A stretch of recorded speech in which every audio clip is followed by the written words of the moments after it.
Hey, Liz. Hey, Jason. Uh-oh. SpaghettiOs. Nice It used to be my t-shirt. No. Didn't it? This, let it be on the record right now. Yo, girl, look at these sleeves. It looks medium on you, so it's really small on me. Somebody bought it for me because apparently... Sorry, I'm about to throw you under the bus just a little bit. Apparently, your favorite food way back in the day. Wait, time out. Was SpaghettiOs. That's not throwing me under the bus. Oh, it's not? That's like a badge of honor. Like SpaghettiOs, hang on, time out. SpaghettiOs with meatballs. Uh-huh. And I had an awesome spoon. I had my own personalized SpaghettiOs Hold spoon on. with my name on it. But were they really meatballs? What were they really? It doesn't matter. SpaghettiOs and meatballs and a hot dog. That was my go-to meal growing up. Oh my gosh, y'all. I mean, mine wasn't that much better, but just the sound of all of that gives me instant indigestion. Oh, girl, at this age, I couldn't do it. Well, nor should you, Yeah. Even if you could. That would run through me so bad. Oh my gosh. It's awful. Welcome to the Far More Podcast, y'all. Uh-oh. This is, we're unscripted completely. We're off the chain. Let's go. We're off script, but on the mic, on a hot mic. So what you get is what you get. Welcome. So glad you're here. SpaghettiOs. So I got a question for you. Uh-oh. What? Yes? No, a question. I'm jumping into it. So Oh, okay. we heard a message on Sunday Yes. from a pastor, and I think we both resonated with the message.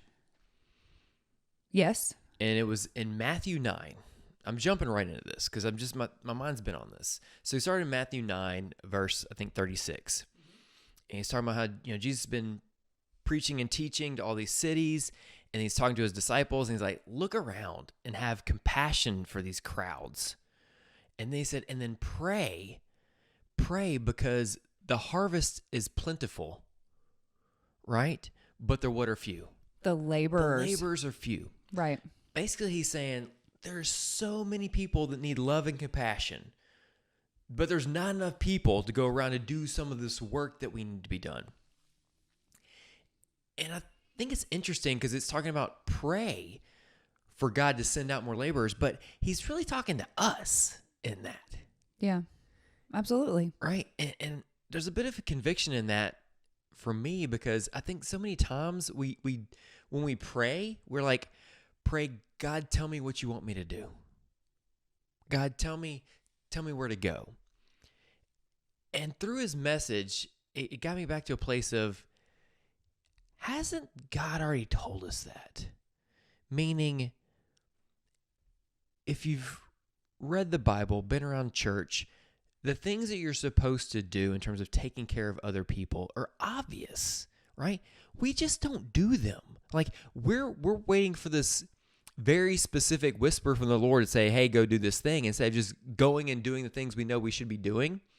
And he challenged us almost to say an opposite prayer, which was, Lord, I'm going.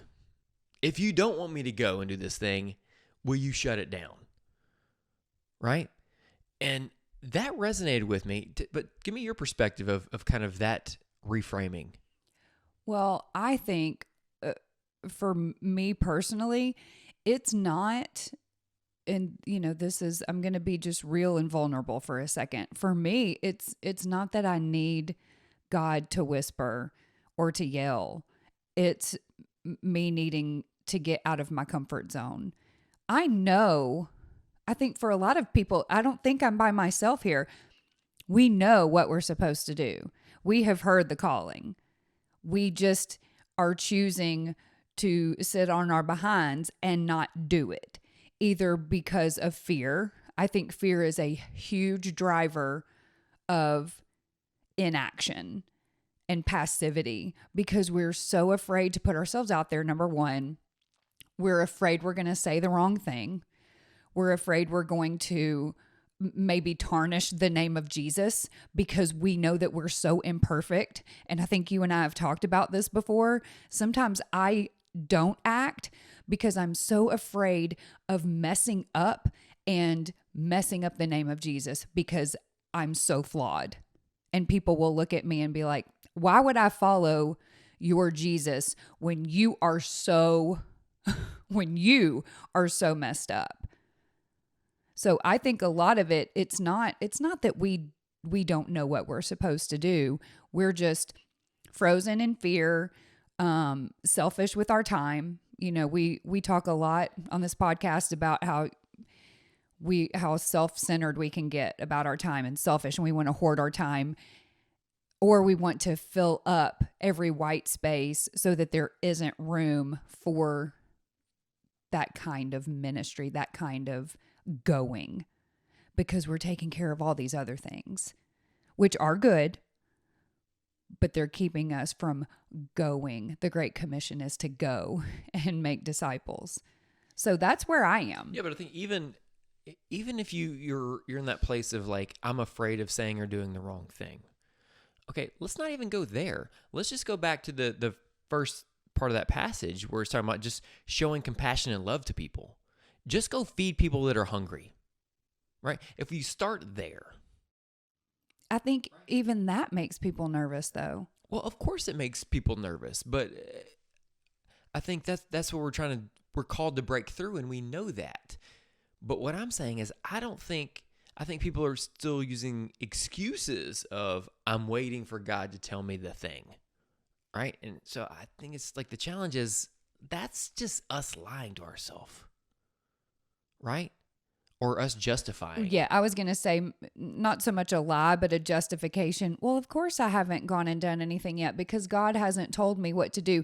I think maybe part of it is that we have this misconception of what God's calling looks like. Like maybe in a lot of our minds, we think that there's just going to be this perfect path laid out with all the steps.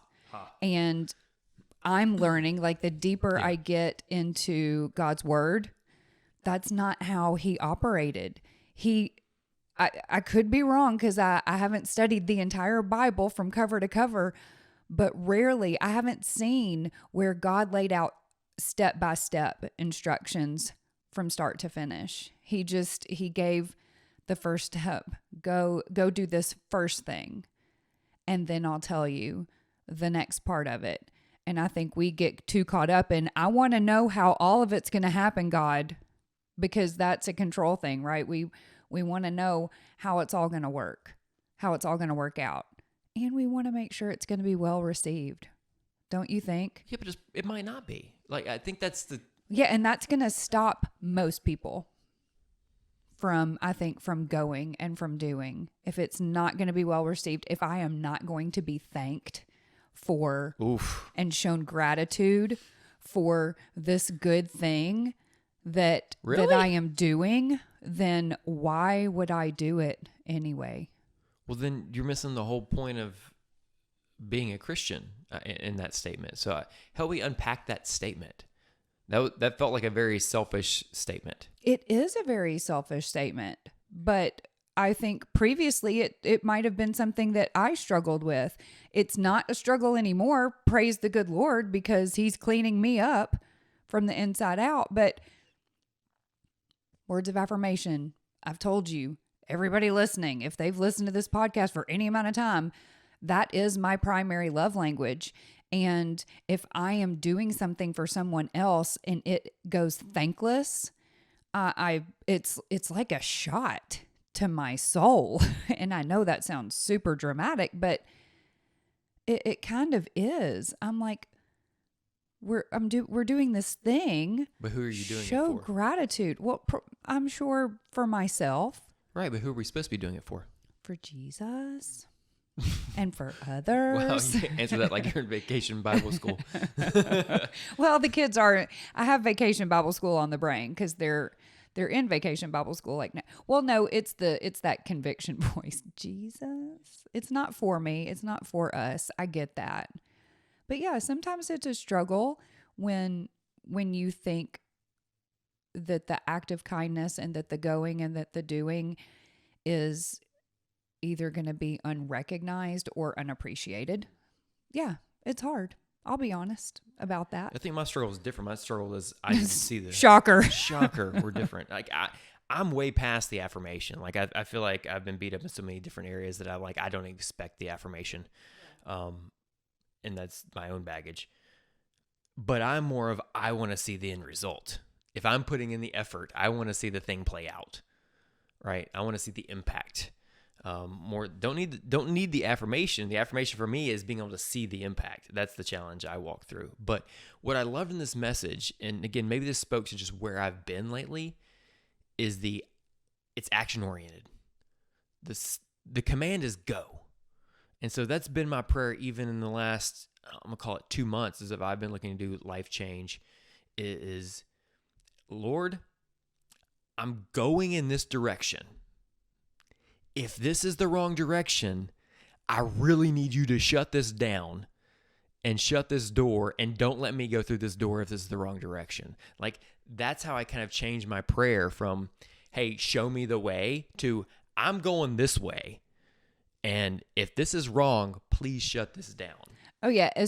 When we were sitting in the service, as soon as Doug Buchanan is the one who gave this message. And as soon as he said the phrase, go, and if this is not the right direction, close the door, I could almost feel your chest puff up, not in a bad way, but I could feel like the happiness inside of you, because this is such a you type of way of thinking.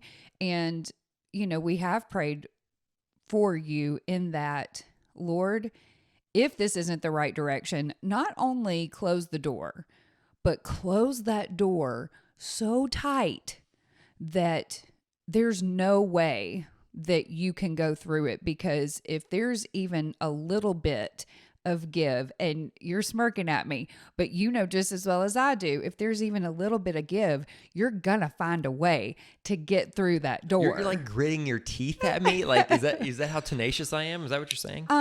I think I am being kind. I think I'm putting it mildly. You are wildly tenacious, and I think it has served you very well in your life. Now, sometimes when it comes to me, when you're wildly tenacious with me, sometimes I'm like, again, girl, you're too much right now. Like, I can't handle all that. Well, yeah, tenacity doesn't work for you. You just play the turtle game. You just shrink into your shell and just sit there, and then I can't do anything. I'm like, I don't know what to do now. I didn't know where you were going with the turtle game. Then you're just like, I'm a turtle. Well, yeah, I retreat. Right. Retreat, because don't come at me with all that energy unless I'm already there. Like, when I'm already energetic, then I think I enjoy that tenacity and I feed off of it. But if I'm just me in a normal me state, which is pretty chill, don't come. So given this default setting is go, in terms of Jesus' command, default setting is go. How do you encourage others to embrace that as the default setting? How do you think of that yourself, right? I'm probably a lot more action oriented than you are by nature. Like, I am typically go when maybe I'm supposed to be still. When God's clearly told me to be still, I'm still trying to go, and that's my attention. But for you, if it's more of my default setting is be still, like, how does that shift in your mind? I think, well, for me personally, I think it's going back to the last thing that I know God told me to do that I haven't done. What is the last thing? So, an example, prison ministry. So we've talked about prison ministry for quite a few months, and you have asked me repeatedly, what are your next steps? What are your next steps? What are your next steps? What are your next steps? Tenacious and relentless. And my answer was, I don't know. And you're like, I don't understand. Because you put this out there. You told everyone that you were going to be getting involved in prison ministry, and you haven't. And I said, yet. And you're like, okay, well, so then what are you doing? And I'm like, well, nothing yet. But. And my head falls off. Your head falls off. I know. I love you. Just love me. One day you'll love me a whole bunch. And just 2 nights ago. So you and I had this conversation, our most recent happening. Our most recent conversation about it was less than a week ago, maybe 4 days ago. So then 2 nights ago, I run into one of the women who is heavily involved with the prison ministry. Her name is Eleanor, and we've actually never met in person. We've just messaged back and forth on Facebook, and I introduced myself to her and I said, I want to know what the next step is, and so I'm taking the next step. She has sent me the email for me to apply. You have to go through paperwork and all kinds of stuff to get approved. And so my next step, I can now officially tell Jason Brock on this podcast. Y'all are hearing it live right now. I'm hearing it live in real time. That I'm going to fill out the paperwork and start the process, because I think the approval process takes a little bit, because they have to do a background check, vet me to make sure I'm not some crazy person trying to come up in here talking to the prisoners. And you going to pass that one? It's debatable. If anybody in the prison ministry is listening, I promise I'm not crazy. Most days. ... So that's my next step. And, I did spend a little bit of time thinking about, okay, Liz, why haven't you done the next thing? Why has it taken so long? Why did it take the Lord literally putting the woman at a football game, a flag football game, for you to move forward? And I don't precisely know. I don't know if it's something, that I already talked about, like fear. This is uncharted territory. Even though we did that thing at the West Tennessee State Penitentiary, it was a one-time thing and I didn't have to talk to anybody. This other thing is me going to women's prison and talking to them about Jesus.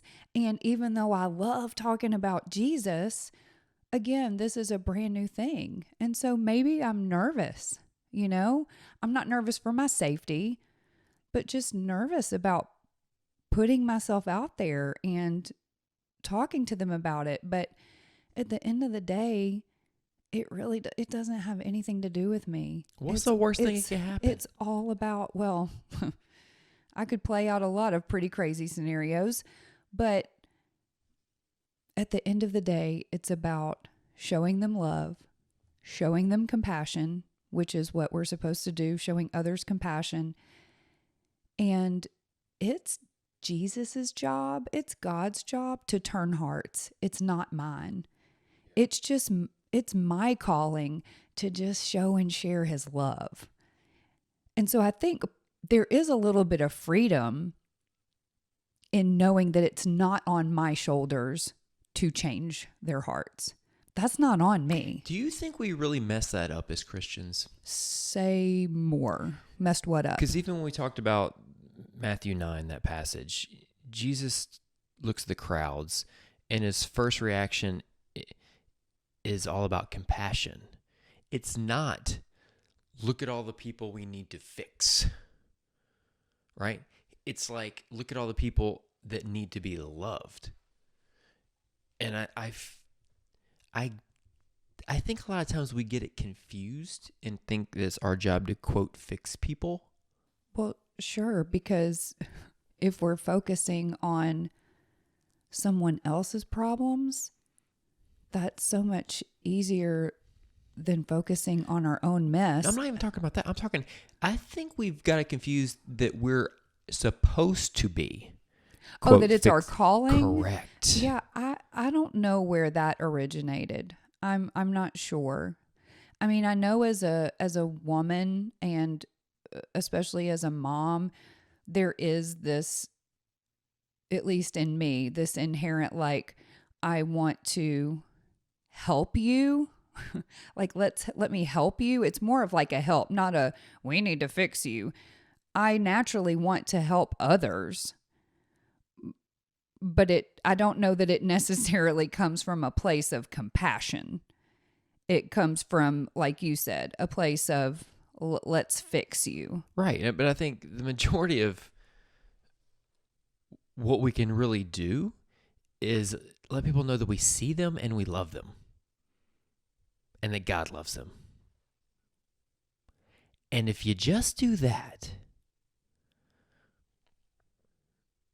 I feel like it makes it hard to get things, quote, wrong.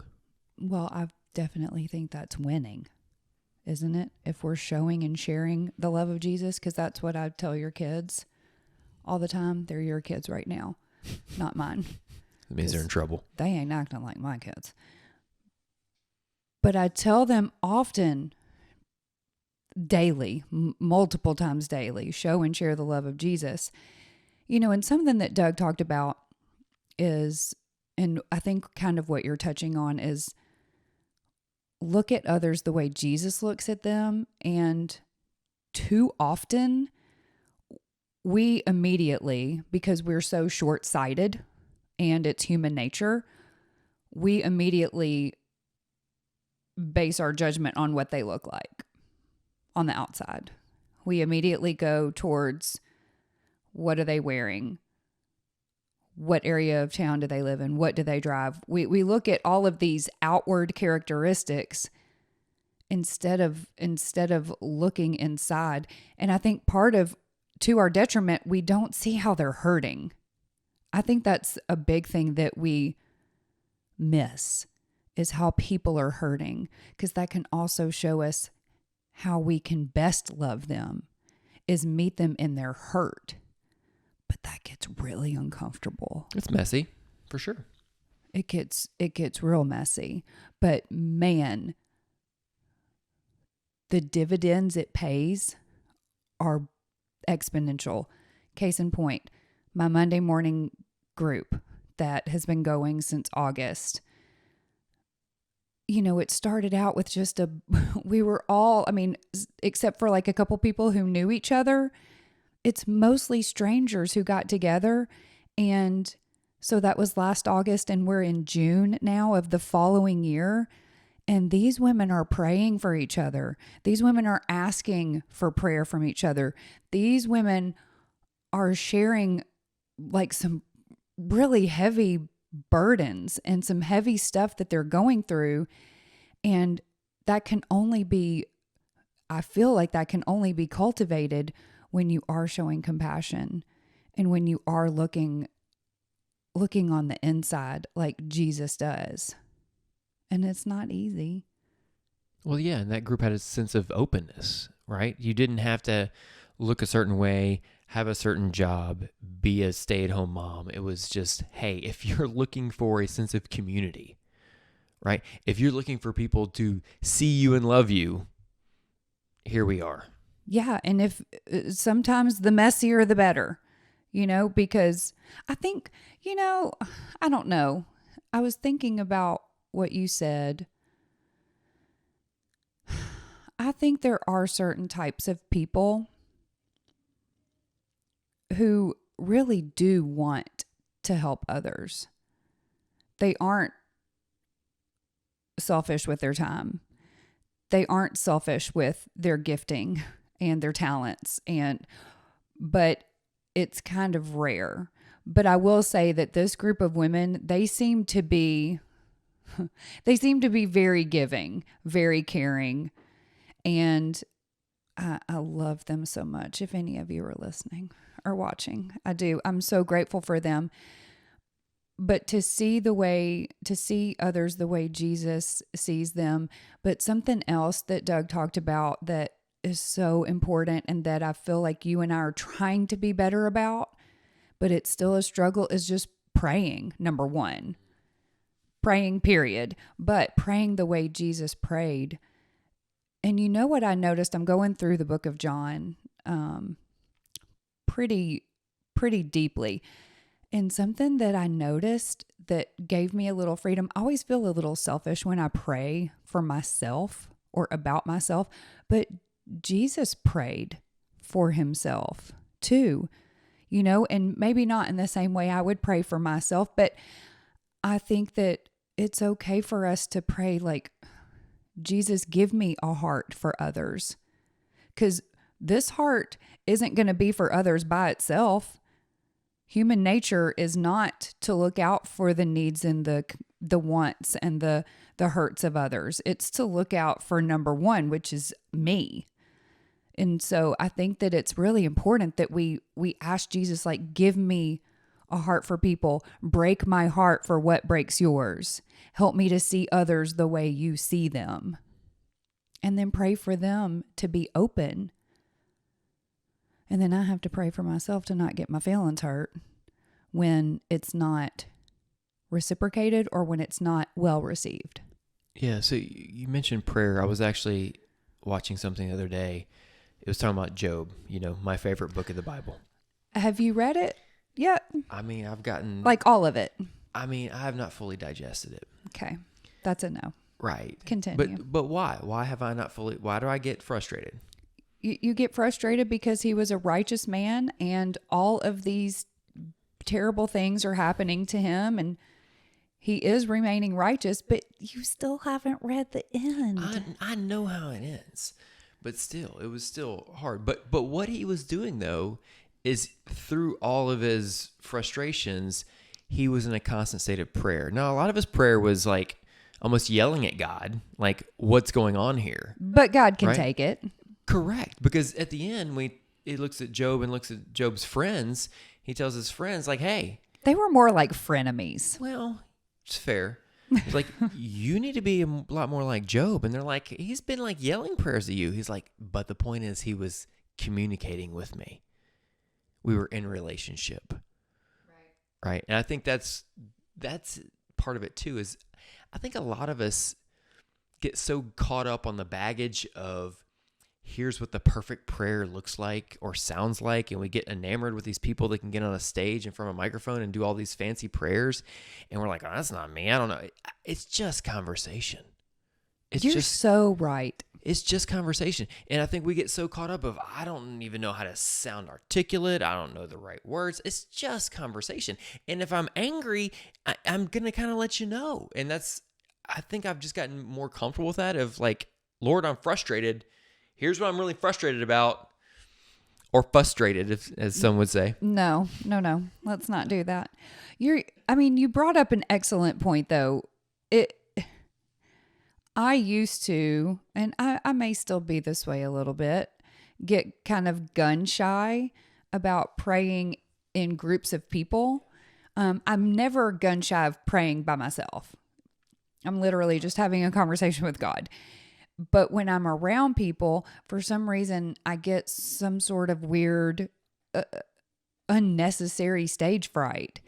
When really, it's like you said, God just wants to have that dialogue with us. And we put so much pressure on all these people are listening.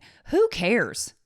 Who gives a flip what the people think about the prayer? If the prayer is sincere and it's a conversation with God, he's going to honor it.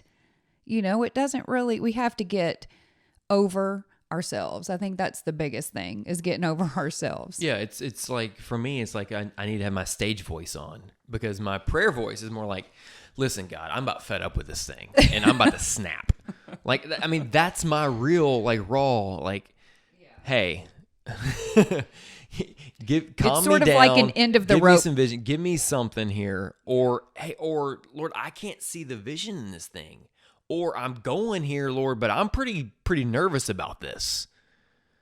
Like, that's just the way I speak and just Jason prayer life. But if it's like a group, it's like, Heavenly Father, thank you for being here with us. And I'm like, I don't talk like that. You all of a sudden become super holy. All of a sudden, I'm like, yeah.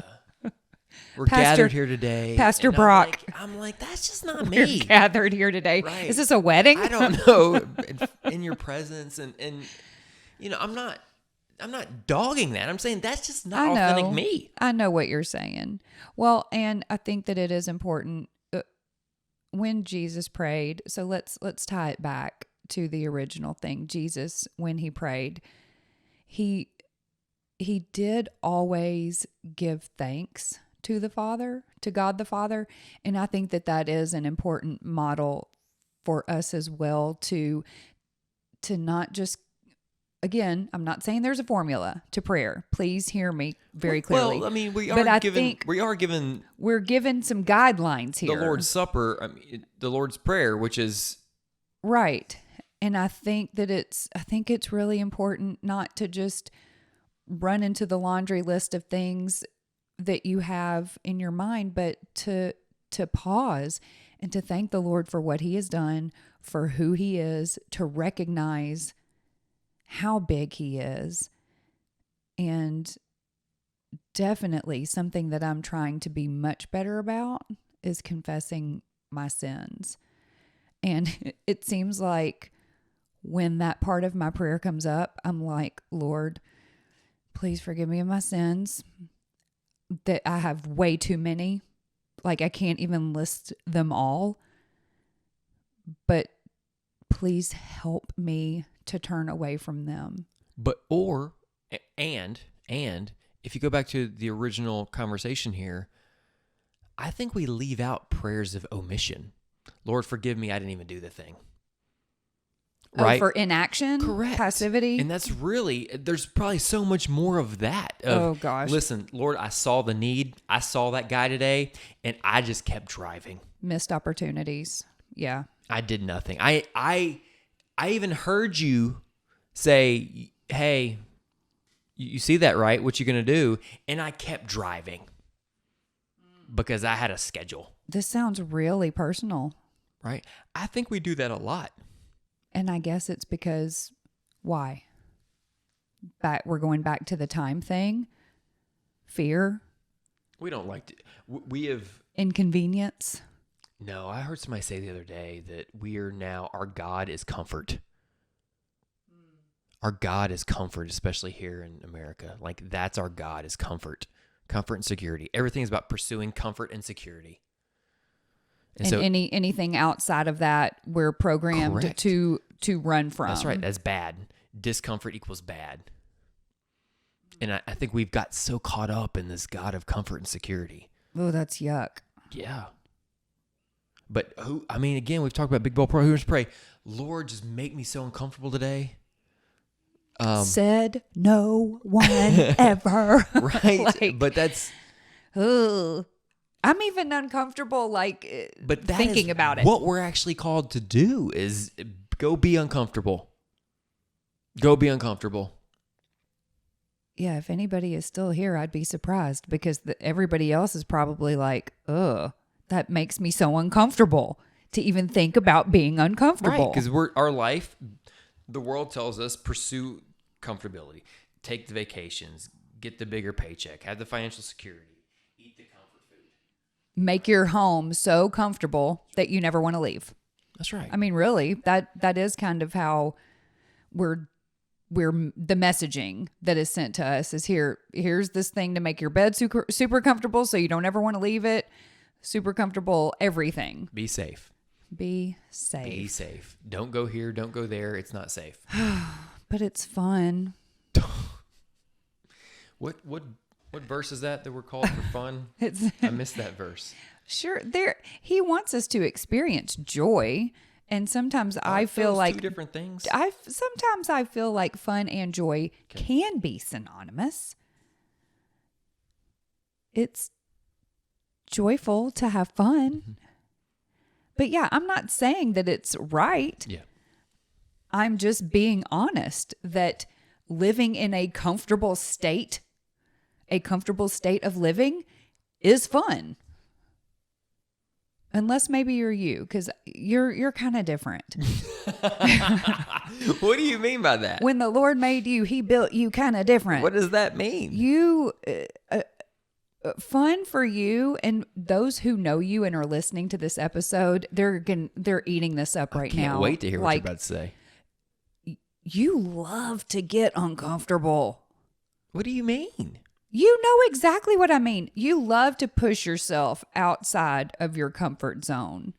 You did the 50K trail races on a numb foot, and you're like, yeah, that's awesome. I'm still paying for that one. You are. Well, but it's an interesting point. So, am I wrong? You're not wrong, but I'm sorry. Can you say that again? You're not, a little bit louder for the people in the back. Take the other day. The other day, you came home and said, hey, guess what I'm going to do? I'm going to sign up for this new thing called High Rocks. I did not time say that. Out. You are lying to the Girl, people. Girl, Woo! that's what you said. You're embellishing. I think I'm going to go do a High Rocks event in Toronto in October. You can thank my nurse practitioner friend Karen for that one. Now, I'd never even heard of High Rocks at all. I hadn't either. But in Jason form, I went and dove right into this thing. And You sure did that day. I did. And I'm like, oh, I really like this fitness format here. And I was like, sweet, this is good. And then I come back to you next day. I'm like, all right, here's what I'm going to do at the gym. That's going to be training for these events. And you're like, yeah, I don't think I'm going to do that. And I'm like, what? You literally just said yesterday. See, previous statement where I never came home and said, hey, I'm going to go sign up for this thing. Don't give me that look, Jason Brock. I said. You had the dates in Toronto in October. I did not. Karen is doing the one in Toronto in October. And I just in passing said, I'm going to look it up. I didn't even know what it was. Y'all don't even get it twisted. And by the way, this episode is not sponsored by High Rocks. But that is a perfect example because y'all, I'm going to put a link in the show notes just to the trailer that shows you it's a fitness race and it's a functional fitness race. It is super intense and I think you have to train for like 50 years before you can do one. Fake news. And I come home and I tell Jason about it. And y'all, he is like sending me messages, sending me videos, telling me this, telling me that. And I'm like, oh, God bless it. What have I done? Oh dear, what have I done? Well, it's just like, go back to prison ministry. When you say a thing, I'm like, okay, we're doing a thing. So what's the follow-up we're going on the back thing? to that now. Okay. No, it's all connected. Like, I'm like, if you don't have any intention of doing the thing, then why are we even saying it? I guess I need to put a little caveat. Okay, Jason, I'm just telling you about this thing, but it doesn't mean we're signing up tomorrow. But let me just hammer. But take that. Does God look at us the same way? It's like, hey, you've signed up for this thing to follow me. Oh, oof. Okay, right. Yeah. And you're telling everybody, hey, I'm following you. And he's like, well, when are you going to do the thing? Can you stop staring at me? It's making me very uncomfortable. Girl, you're just having to be right there. I know, but I feel like you're staring into my soul. Right? Isn't that the But you're challenge of right. this message? Yes. And in this passage and what Doug was saying is like, you've signed up for the thing. You said you were going to do the thing. So go. So go. Oh, that's the title So of go. this episode. Ready, set, go. But it's so hard sometimes because the message is you've already signed up. Yeah. You're right. Now follow through. Yeah. So when you do that High Rocks thing? Let's do prison ministry first. One thing at a time. Listen, this is a little side note, y'all. So you can skip the next few seconds if you don't want to hear more about High Rocks. The more I look at it, the more I am 83.5% bought in because it does push you in a very healthy way because it's all functional fitness. But Well, there's no such thing as 100% bought in, so 83% is golden. Go. I think part of it is that I want you to do it with me and not there just to cheer me on the more that I'm looking at it.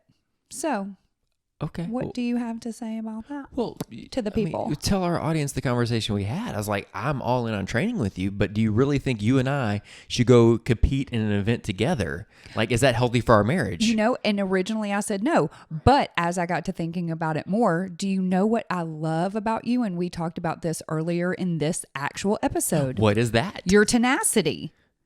And so I know if we are in that race together as a double, and I'm struggling, I know that I can count on you to dig into some place that most people don't have. And I think that place is called stubbornness. And I can rely on you to pick up whatever slack I'm going to have there. And I am stronger in some areas where you are weaker, and you are stronger in most areas where I am weak. So I think we would make a good team. Hey, who wants to sign up for it with us?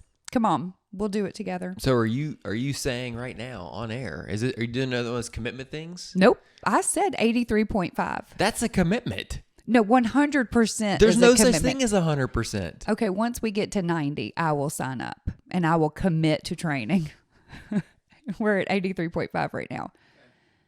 I think all I would need to get to 90 is for you to do it with me. For me to say, yes, we'll do the doubles. Yep. The mixed doubles. Yep. Next year. Next year, Next not year. this year. Like, 'cause, yeah, we're not ready for that. No, because there's lots of running. Again, show notes, y'all. Check it out. It's intense. Yeah. 2025. And to up my life insurance policy. I'm okay with that. Okay, let's get this train back on the tracks. Let's go. We want to make a difference. Like, God put us here for a reason. Actually, it doesn't even matter if we want to. Go. We're called. called We to signed go. up to make a difference. We've We're already called signed to up. go. And it's not a step-by-step thing. It's just, because in each one of the episodes, well, in most of the episodes, I like to have these neat little, first you do this, then you do that, then you do that. But this is not one of those things. Most things aren't. It is, the Great Commission is go and make disciples. But it starts with just going, with starting, not let me stop and pray about it. Go and love people. Go and show compassion. That's right. So go show love, go show compassion. For me, personally, sometimes the compassion part is the hardest one. Do you have one that's harder out of the two? Showing love, showing compassion? Like, is there one that I can be praying for you? How do you tease them apart? I don't know. Like, isn't the compassion a byproduct of the love? I guess. I don't know. Or is one you think is an emotional thing and one's an action? Yeah. Right? So I'm better at obviously, I'm better at the emotional one. okay, well, I think in this context, we're talking about love and compassion are both action words. Love is an action versus an emotion. Yeah, so I need prayer on that one. Pray that I will be more active. Do you need and less emotional. We'll go back to our thesis of this conversation. Do you need prayer or you just need to do it? Well, I think both. I don't think it's an either or. I think that we always need to be spurred on in the faith, encouraged to do. You need me to tenaciously encourage you? And I didn't say tenaciously, just encouraged, nudged, like a mama bird nudges her bird out of the nest to go fly. Okay. You just got to give me a little gentle nudge, not a tenacious. Y'all, we are so glad you are here. What a fun episode today. I like the unscripted, just sitting down and chatting with you. You just miss me in these conversations. I do. But we're so glad you're here. If you are not following us on socials, please do that. We are at Far More Podcast on YouTube, Facebook, Instagram, and TikTok. And listen, y'all, if you're listening to this episode, we are on YouTube, like these in full form. These episodes are on YouTube. And so I want to encourage you to just every now and then just check them out, because you can also leave comments in real time. Give us your thoughts on something that we say. Like if you hear something that we say and you're like, oh, I don't agree with that, or it doesn't sound quite right, leave a comment. Keep it respectful. And if there's something that really just kind of spoke to you, like, let us know about that too. We want to hear that. So check us out on YouTube. And as always, I'm available on email, farmorepodcast@gmail.com. You can drop me a prayer request because really I would love to pray for you. And until next time, we will catch you later. See ya.